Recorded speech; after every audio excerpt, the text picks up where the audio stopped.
பேரழகி Cleopatra சீஷரின் கண்களுக்கு முன்னால் நின்ற அந்த நொடி ஒரு சாதாரண சந்திப்பு அல்ல, அது இரண்டு மிகப்பெரிய மனங்களின் இணைப்பு. கிளியோபாட்ரா எகிப்தில் பிறந்திருந்தாலும் அவர் எகிப்தியர் அல்ல. அவரது தோற்றம் டாலமிக் வம்சத்தில் மாசிடோனிய கிரேக்க அரச குடும்பத்தைச் சேர்ந்தது.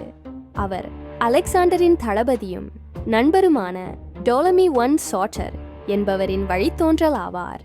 கிமு 35 முதல் 30 வரை எகிப்தை ஆண்ட கடைசி வம்சம் டாலமிகள்.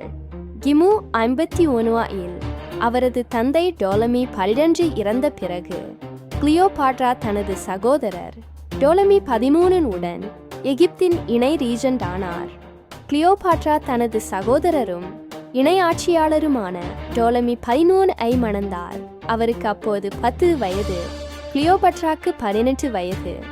கிமு 48 இல் டோலமி தனது சகோதரியை பதவி நீக்கம் செய்ய முயன்றார். சிரியா மற்றும் எகிப்துக்கு தப்பிச் செல்லும்படி கட்டாயப்படுத்தினார். சீஷர் அவளை கவனித்தார். அவளின் அழகை மட்டுமல்ல, அவளின் துணிவை, அவளின் புத்தியை, அவள் பேசும் ஒவ்வொரு வார்த்தையிலும் இருந்த அரசியல் ஞானத்தை.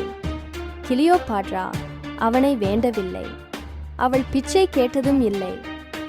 அவள் நேராக சொன்னாள், எனது நாட்டில் குழப்பம், என் சகோதரன் சதியின் பொம்மை, நான் என் மக்களின் ராணி, எகிப்து வீழக்கூடாது.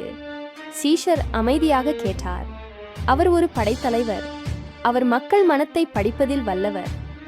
அவர் உணர்ந்தார், கிளியோபாட்ரா ஒரு அரசி அல்ல, அவள் ஒரு நாடு.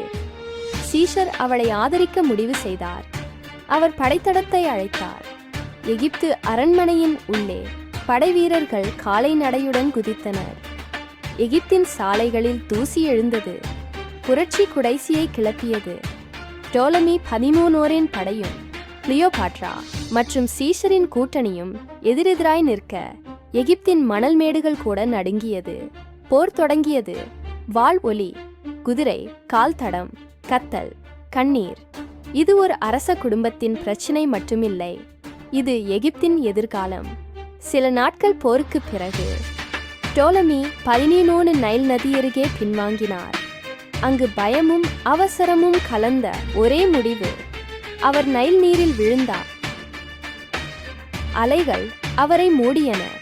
அவரது பெயர் நதிமணலில் கரைந்தது. கிளியோபாட்ரா மீண்டும் ராணியானாள். ஆனால் இப்போது அவள் தனியாக இல்லை. அவளின் பக்கத்தில் சீஷர் இருந்தார். அவர்கள் சேர்ந்து எகிப்தை உயர்த்தத் தொடங்கினர். வர்த்தகம் வளர்ந்தது, கல்வி வளர்ந்தது, கலை வளர்ந்தது. மக்கள் முதன்முறையாக நம்பிக்கை என்ற சொல்லை உணர்ந்தனர். அரண்மனையின் ஆடைகள் மாற்றப்பட்டன. வெள்ளை மரபில் பொன்னாலான ஏராளமான அலங்காரங்கள். மக்களுக்கு உணவும் வேலைகளும். கிளியோபாட்ரா மக்களை சந்தித்தாள். அவள் கோயில்களுக்கு சென்றாள். அவள் எகிப்து மொழியிலேயே பேசினாள். மக்கள் அவளை அரசி என்று இல்லை, தாயே என்று அழைத்தனர். சீஷருக்கும் கிளியோபாட்ராவும் நெருக்கமாகி போனார்கள். அது அதிகாரத்தின் இணைப்பு மட்டுமில்லை, ஒரு ரோம பேரரசின் நாயகனும் ஒரு எகிப்தின் ராணியும் ஒன்றுபட்டனர். ஆனால் உலகம் முழுவதும் கலந்த அன்பை வரலாறு எப்போதும் பொறுத்து கொள்ளாது. ரோமே சீஷருக்கு எதிராக புயல் உருவாகி கொண்டிருந்தது.